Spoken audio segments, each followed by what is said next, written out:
Welcome to Basic Brewing Radio for Thursday, September 29th, 2011. I'm James Spencer. Here at Basic Brewing Radio, we're all about home brewing. With this week, Chris Colby, editor of Brew Your Own magazine, joins us to help launch our next collaborative experiment. Does the shape or material of your fermenter affect the character of your brew? Also, we talk a bit about lagers and lager yeast. If you're new to home brewing or would like to get into the hobby for the first time, check out our website, basicbrewing.com, where you can find archives of our audio and video podcasts and our DVDs to walk you through basic and more advanced brewing techniques. You can follow me on Twitter. I'm Basic Brewing, all one word. Also, you can find me on Facebook at facebook.com/basicbrewing.james. And our Facebook show page is on facebook.com/basicbrewing. Thanks again to everybody clicking on the Amazon.com associate link on our basicbrewing.com site. Whenever you think of Amazon, think of us and click on our associate link first. It won't cost you any extra, and you'll be helping us to bring you the show, and we appreciate your support. And there is now an amazon.co.uk link on the site, too. We also have associate links for Brew Your Own magazine and the American Homebrewers on association on our site, too. And you can find our Basic Brewing iPhone and Android podcast apps on their respective stores. And we are in the BlackBerry podcast directory now, too.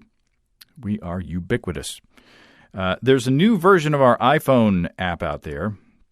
I'm not sure if the Android app has been updated, too, but the iPhone or iOS version, I guess, is now built for both the iPhone and the iPad.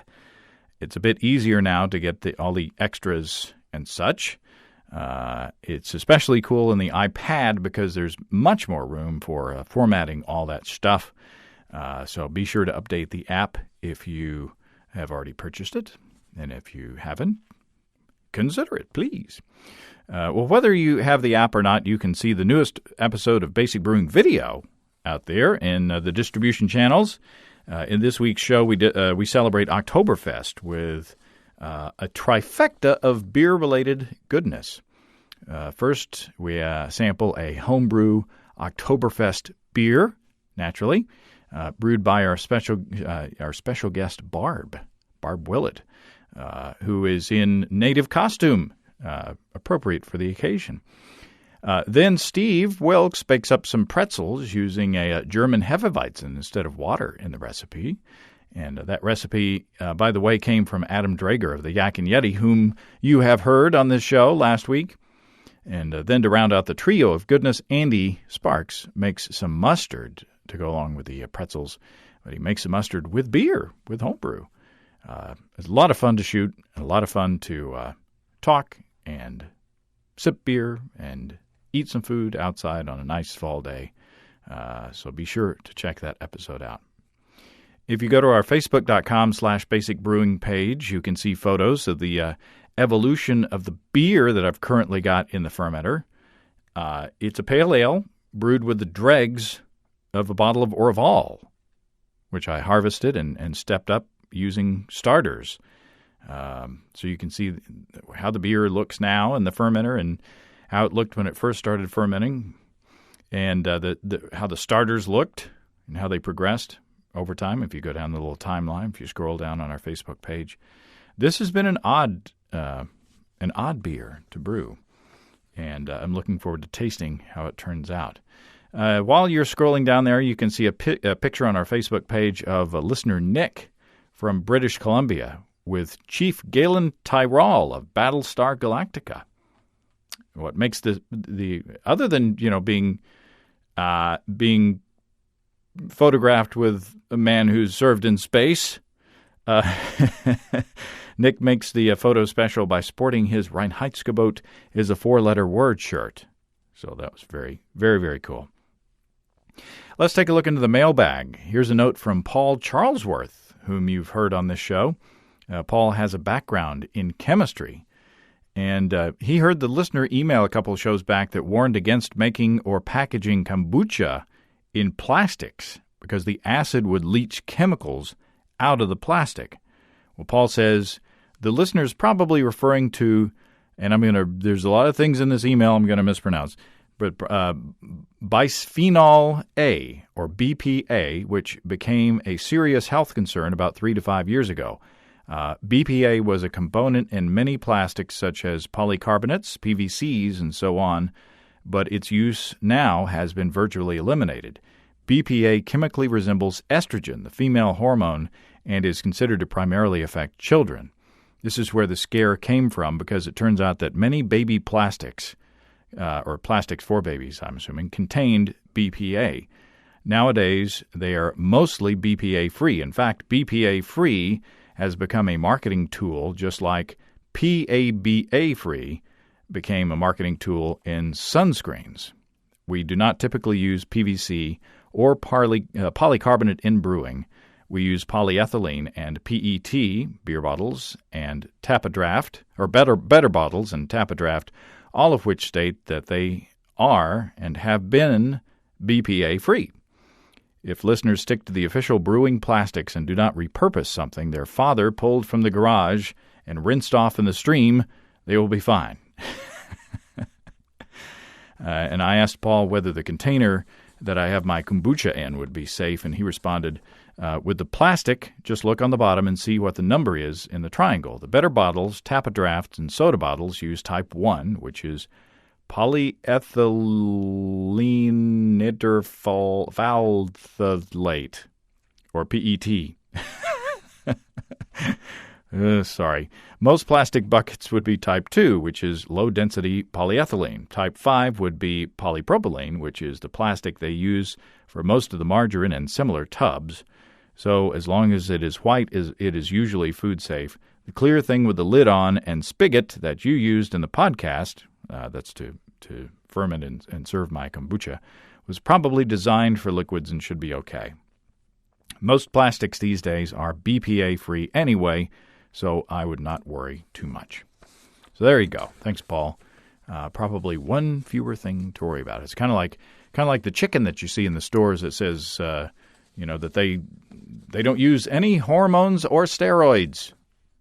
Well, if you look at the disclaimer on the bottom of that label, it says that it's illegal for anybody to use hormones or steroids. So it doesn't mean that it's, any better than any other product out there. So that may be what the BPA-free tag has become. Hopefully. Let's talk to Chris Colby now, who is done watching wildfires in his neighborhood, at least for now, and can help us launch our next BYO-BBR collaborative experiment. Well, Chris Colby, welcome back to Basic Brewing Radio. Hey, James. Thanks for having me on the show. It's been a while since you've been on, but you've had a good excuse to be absent. Yeah, I've been watching out for my imminent death, I guess. If people have seen on the news that the Texas wildfires, my house is about 3 or 4 miles from the front line of the biggest one, the Bastrop County Complex fire. And so there were a few days there where I had my car packed up, ready to go, and I just sort of spent the day watching the news and wondering if I was going to have to, get out of Dodge and come back to a, burnt out shell of a house.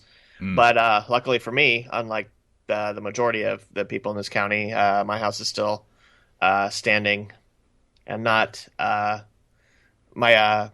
it's weird. My wife was talking to some people who their houses didn't get burnt, but they were within the fire zone. And when they came home, the contents of their house were melted. Like the floors were buckled and bubbling, and the countertops were warped, and stuff like that. So it was even for people whose houses didn't burn down, a lot of them are probably not in a livable shape. The wiring was melted in a lot of places, which of course raised the possibility of further fires when they reconnect the electricity. Yeah, sure. So, yeah, I've been not personally busy, but waiting to be busy on account of a very large fire. And did you put the cats in the car as well?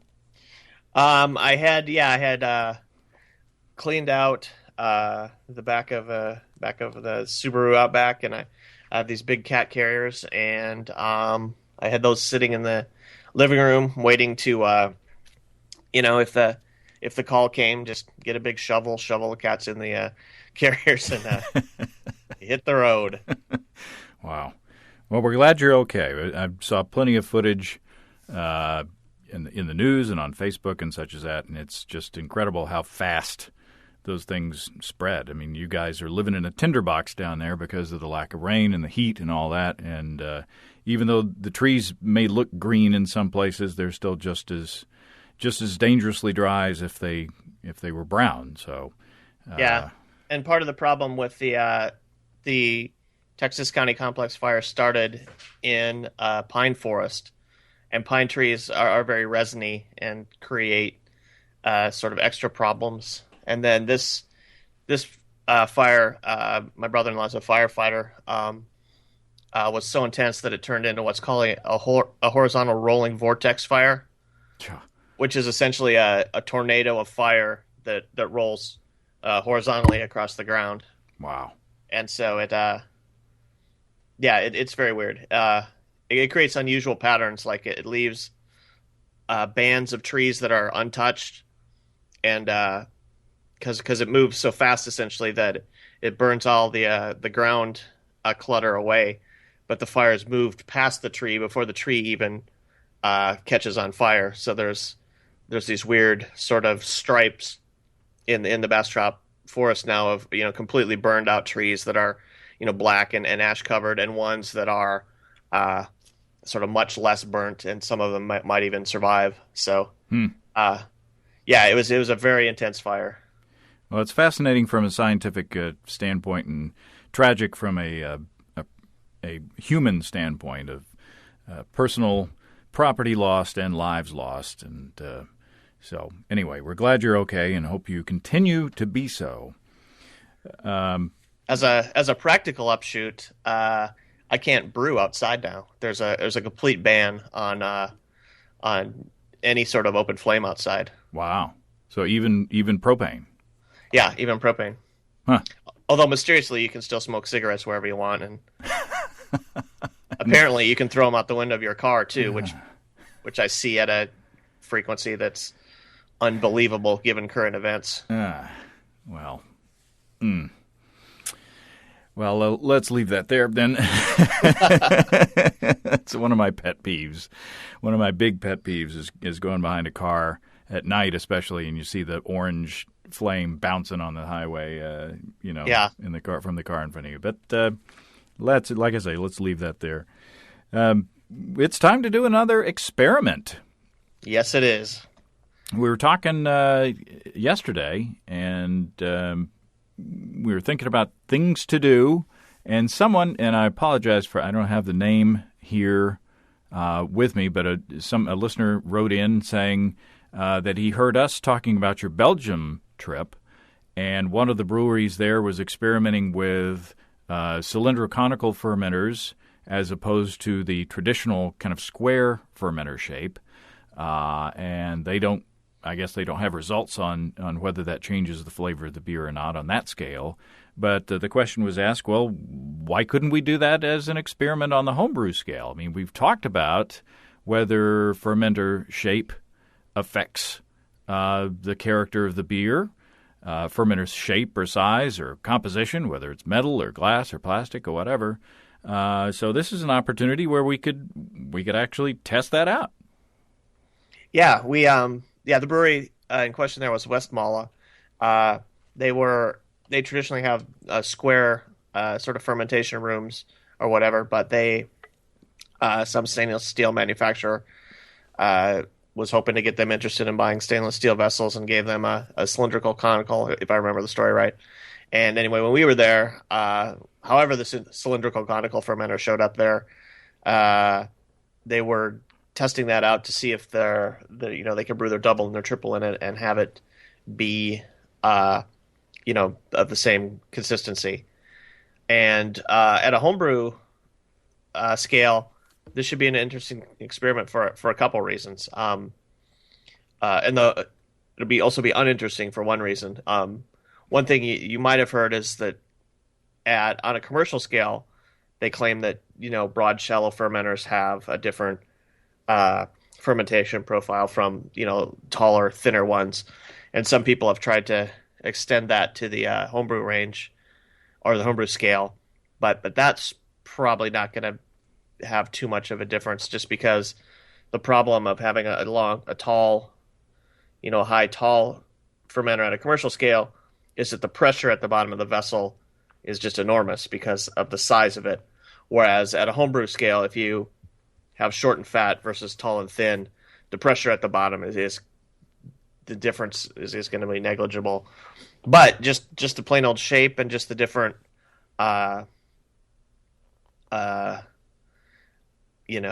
configuration or whatever should make for an interesting experiment. We were thinking just make 10 gallons of beer.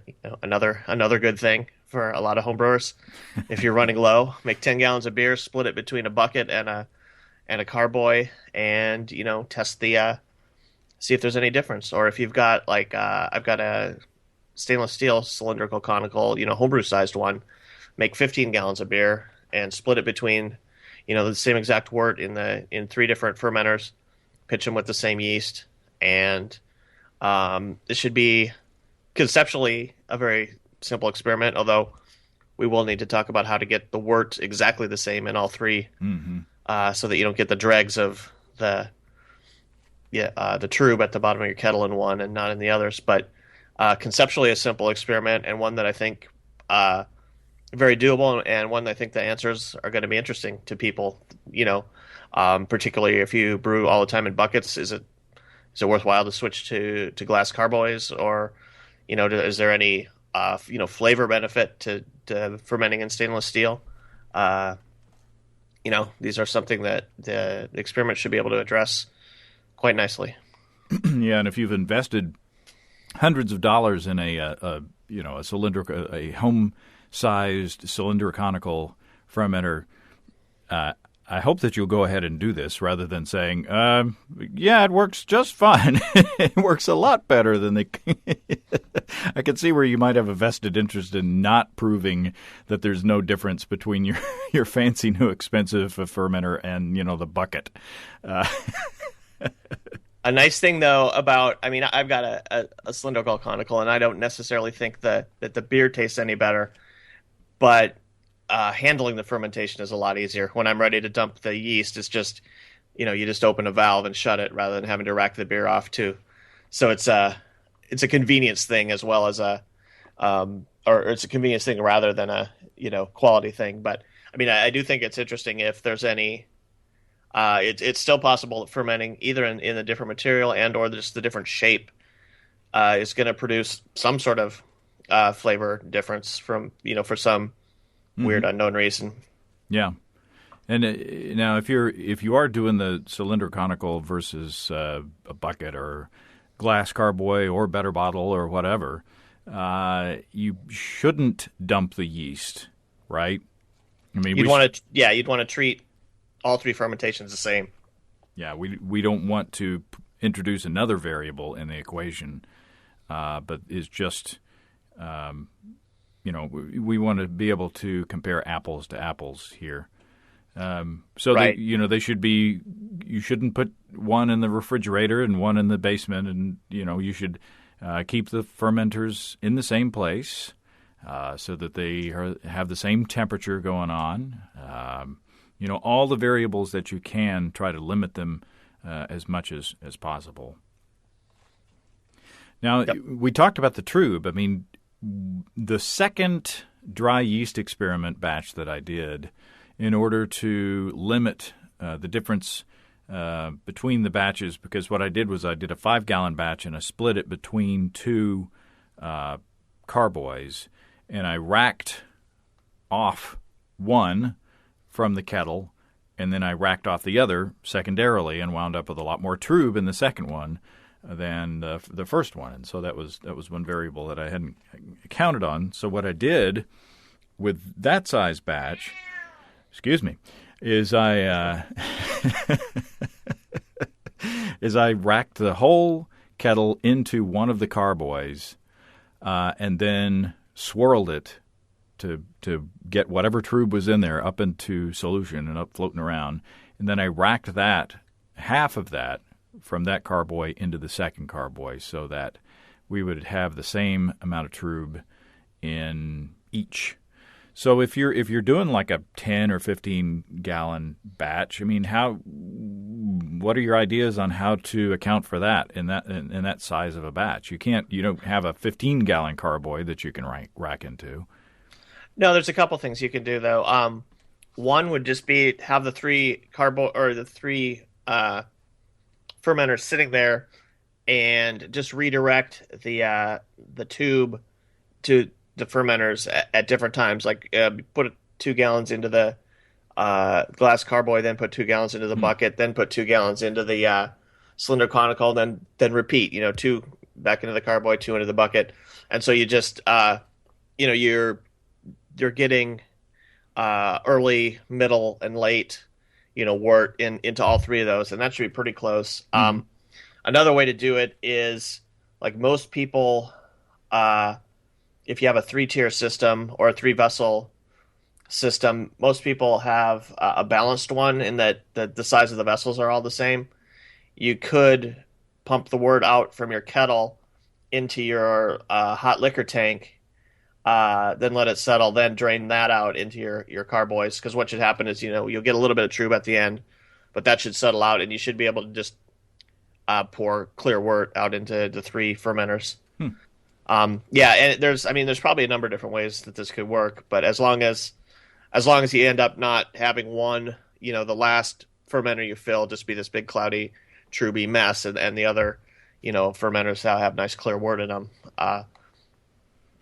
So what are we looking for? We're looking for performance of the fermentation to begin with, right? If there's a difference, if you can see through, like if you do a better bottle versus a glass carboy, you can actually see the fermentation and you can, note visible differences. But otherwise, you could, I guess, look at the airlock and see if there's any difference in the activity there.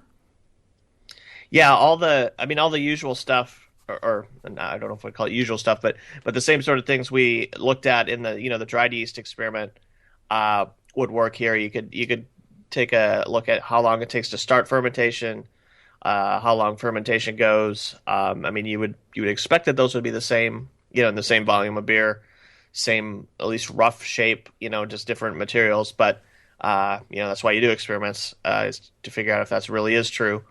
And the big difference, of course, is going to be smelling and tasting the beer and seeing if you can detect any differences. But yeah, you can record the time until the fermentation starts, how long it takes to finish, what the final gravities are. Maybe there's some weird,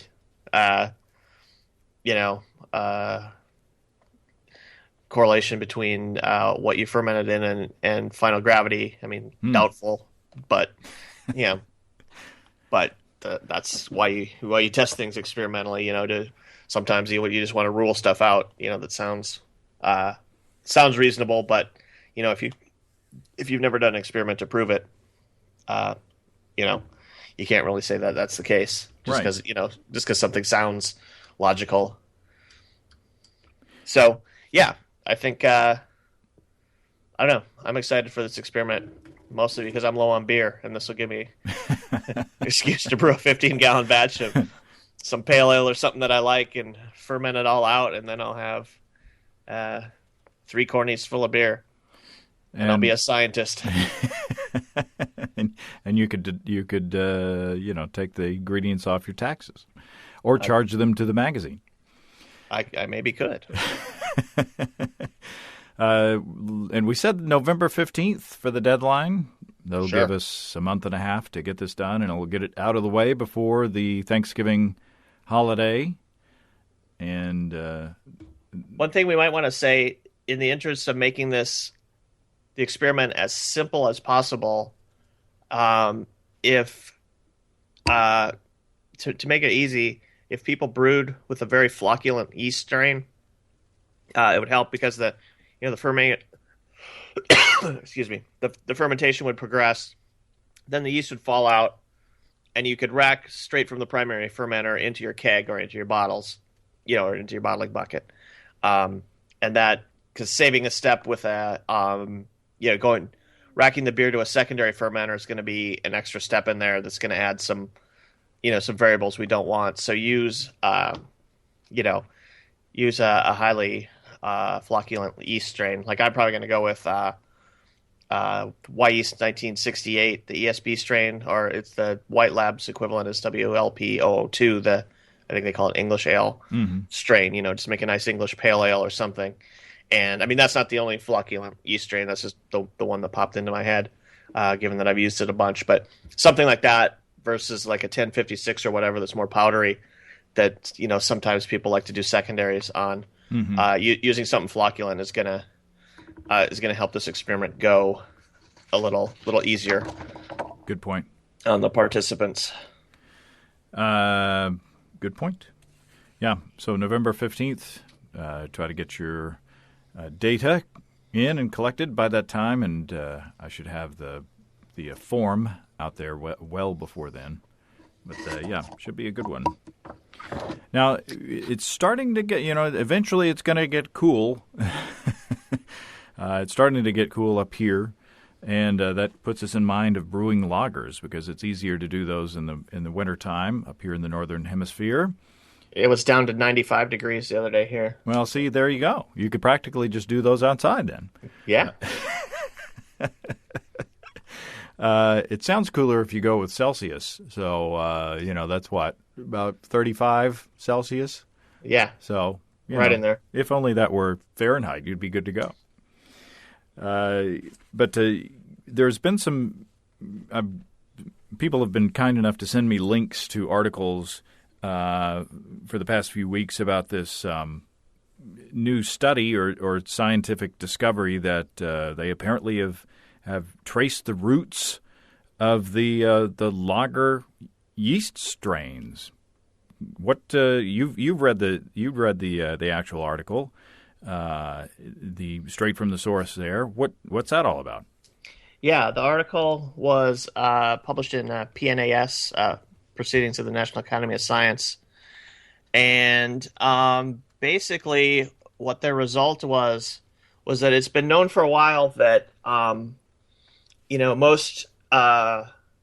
beer is either brewed with Saccharomyces cerevisiae, which is with ale yeast, or Saccharomyces pastorianus, which is also sometimes called Carlsbergensis, or lager yeast. And they've known for a long time that lager yeast is a cross between ale yeast, Saccharomyces cerevisiae, and some other Saccharomyces species that was, in the lingo, it's cryotolerant, but all it means is it can stand low temperatures. Well, so anyway, these researchers, they actually found in the wild the cold-tolerant yeast that merged with ale yeast to become lager yeast. And they found that in, I'm trying to remember, like in a tree in South America or something like that? Yeah, it was in Patagonia, which, to the best of my knowledge, is a clothing store. So I don't get how that a tree is growing in a clothing store, but whatever. No, Patagonia is a region in South America between between Argentina and Chile, or spanning those two. Yeah, some banana republic. Yeah, they found this strain, which they called Saccharomyces eubayanus because it has some similarities to Saccharomyces bayanus, which is a fermenting strain that's used in some wine production, not all of it. But an interesting, the reason that it's like S. bayanus is that they think S. bayanus is actually a cross between lager yeast and this other strain that they found, which is called S. verum. So, yeah, interesting results. So lager yeast, which, rose to prominence in, 15th century German brewing, actually came from the, fruit trees in Patagonia. So how did it get there? How did it get all the way from South America up to Germany? Well, that they don't address in the paper. I would assume since the yeast would have to get there, it would then have to get into a brewery and contaminate a brewery fermentation, and then it would have to, combine with ale yeast to make lager yeast. I mean, I think the best guess would be that some sort of agricultural import, or maybe even, they stored something, that they stored the fruit maybe in barrels, and then later those barrels were used in a brewery fermentation or something. That's not addressed exactly in the paper. The paper just identifies the genetics and confirms that this is the yeast that merged with ale yeast to become lager yeast. Now, yeast reproduction is asexual, right? They just bud. They make daughter cells, and those make daughter cells, and it's just it's not.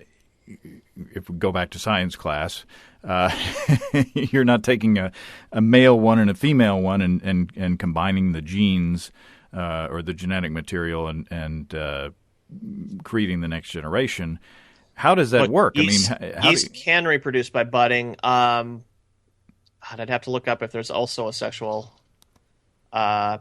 lifestyle. With a lot of microorganisms, there's sometimes both, and there's sometimes certainly in a brewing environment, the conditions are set so that and it's just known from people looking at brewery fermentations that yeast reproduce by budding there, but that's something that I probably knew at one point. If there's a lot of microorganisms will enter a sexual phase of reproduction when they're extremely stressed, and obviously brewery fermentations are set up to make them not stressed. So I'd have to look that up if Saccharomyces cerevisiae also has a sexual mode of reproduction, but it does in the brewery setting, it's reproducing asexually by budding. Well, it's interesting nonetheless, and it's also interesting to see, reading different articles. It's funny for me, having once been a general assignment reporter, where I was asked, day after day to do stories on things that I either knew nothing about or knew very little about, and then start the day knowing completely nothing about a topic, and then by the end of the day, having written a story to try to look like it, that I knew what I was doing at that time. And it's always funny to read stories from general assignment reporters when you know what they're supposed to be talking about. And one of the quotes was something like, scientists are saying that this opens up breweries to use different yeast strains to produce specialty beers. And I was like, what? Well. Yeah. Let's just go ahead and say no. That's not at all what this signifies. We're already doing different yeast strains to do different styles of beers, but Yeah. So anyway, that's And here, via the wonder of to Googles, I found out that, in fact, yeast under conditions of stress can undergo sporulation, in which they go through meiosis, they produce spores, and then they proceed to mate. So, yes, under normal conditions, they're diploid and they just go through simple growth and budding, but they can reproduce sexually when they're stressed. Sporulation. It's the new MTV show. So, speaking of lagers, you have an article or series or set of articles in the most recent BYO on My Box, which are lagers. You've got Jamil Zainasheff doing an article on how to brew them, and you've got an article with Sean Paxton on what to cook with them once you've brewed them. And a Bock is a nice malty style of beer. It's kind of a family of beers, right? The Bocks. Yeah, Bock is a whole family of different beers. There's what's normally called just plain Bock, and My Bock is similar to that. It's usually a little lighter in color, and then of course we also know about Doppelbocks, the big thick higher gravity box. And so yeah, it's a family of beers, and we have the our style profile column, which Jamil writes every issue, is on my Bach, and then Sean Paxton, the guy who calls himself the homebrew chef, has come up with some food recipes using my Bach for cooking. And then we also, in the same issue, it's kind of a lager heavy issue. We have a story that we just called like retro clones. It was we cloned some beers from sort of large regional breweries of the past, in sort of the bad old days of American brewing, when everything was kind of the same. But we cloned Olympia, Hams, Dixie, Rolling Rock, and another beer called Chalk, which is actually not an American Pilsner, but was a beer that gained some regional prominence in Oklahoma at the time. Yeah, we went over and visited. We were invited to visit Chalk Brewery. What was it, a couple of years ago, I guess. There's an audio podcast and a video podcast, and that was started out. That beer was actually, according to the brewer, Michael Ollie, or as Tom Brokaw would say, Michael Ollie. That beer was brewed in the basement of the restaurant there.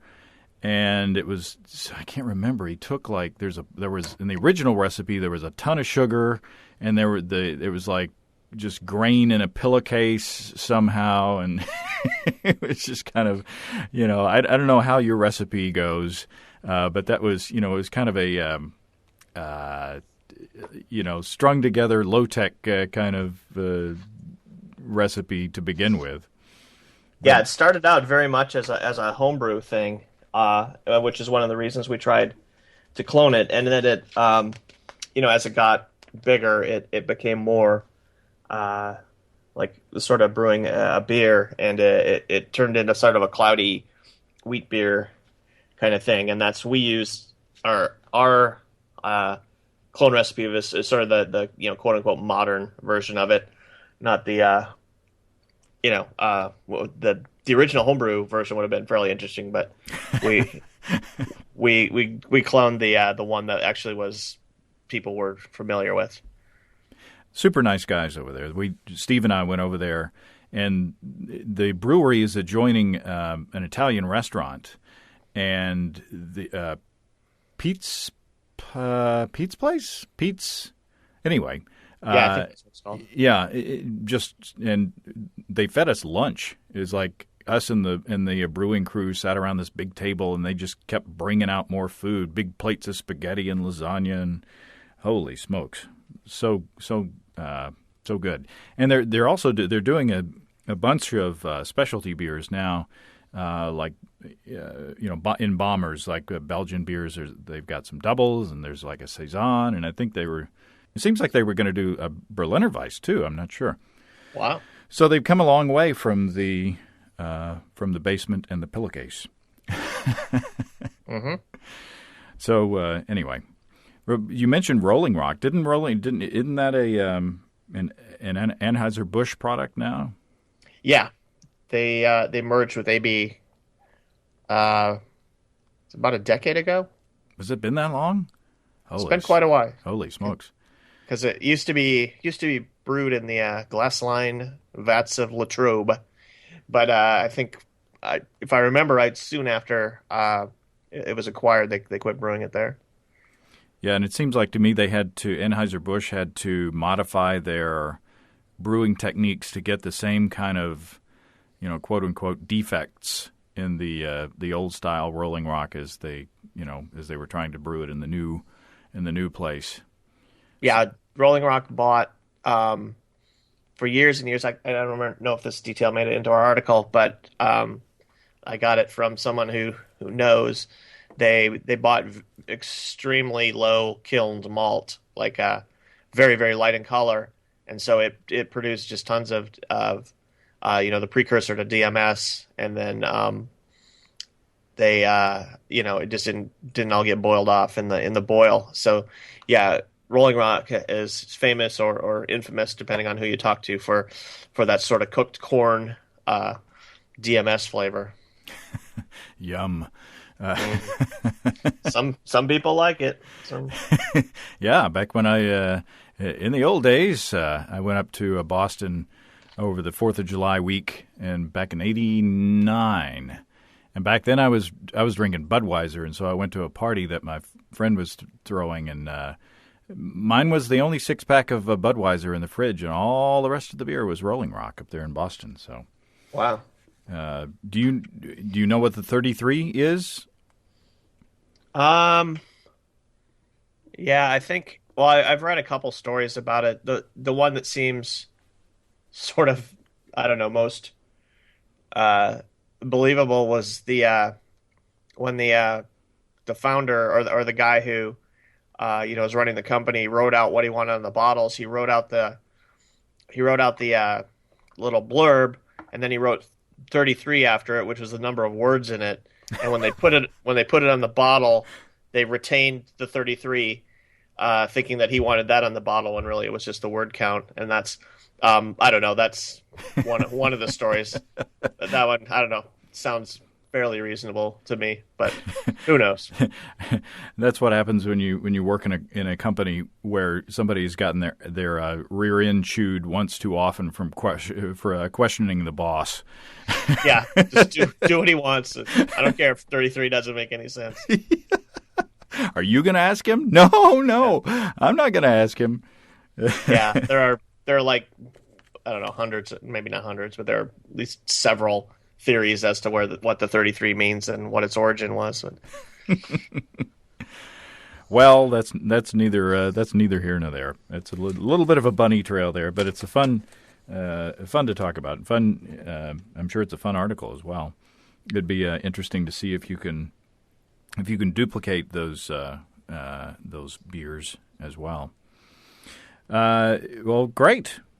We hope that maybe you'll get some rain here shortly to help alleviate your fears of more burning, and maybe you can get outside and brew. Yeah, some rain would be very helpful at this point.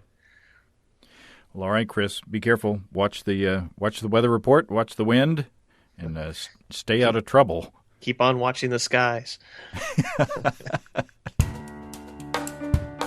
Well, thanks again to Chris.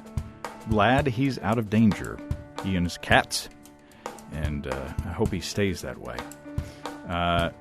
Put our new experiment on your calendar, everybody. Does the shape or composition of your fermenter affect the character of your beer? Take part and help us find out.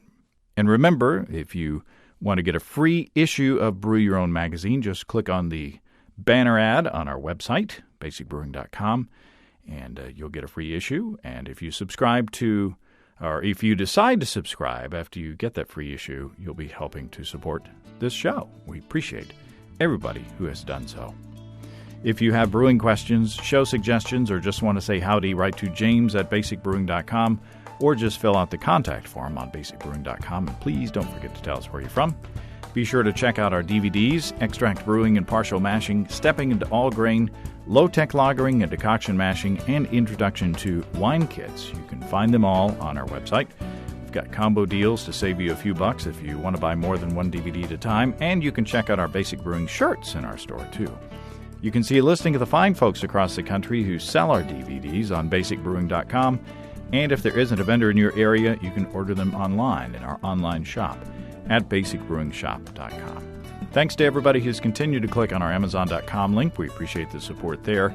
Our featured products this week that were purchased through the link are ViewQuest Retro DAB Radio and iPhone Dock Black, and How to Make a Coopered Wooden Bucket. Cool. Thanks again, and remember, I can't tell who bought what, so no worries there. Just click on the Amazon.com logo or the Amazon.co.uk logo on our site the next time you feel like Amazon shopping, and we appreciate your support. Don't forget, you can also join the American Homebrewers Association or subscribe to Brew Your Own magazine through the associate link on basicbrewing.com. That's all until next week. Until then, thanks for listening, everybody.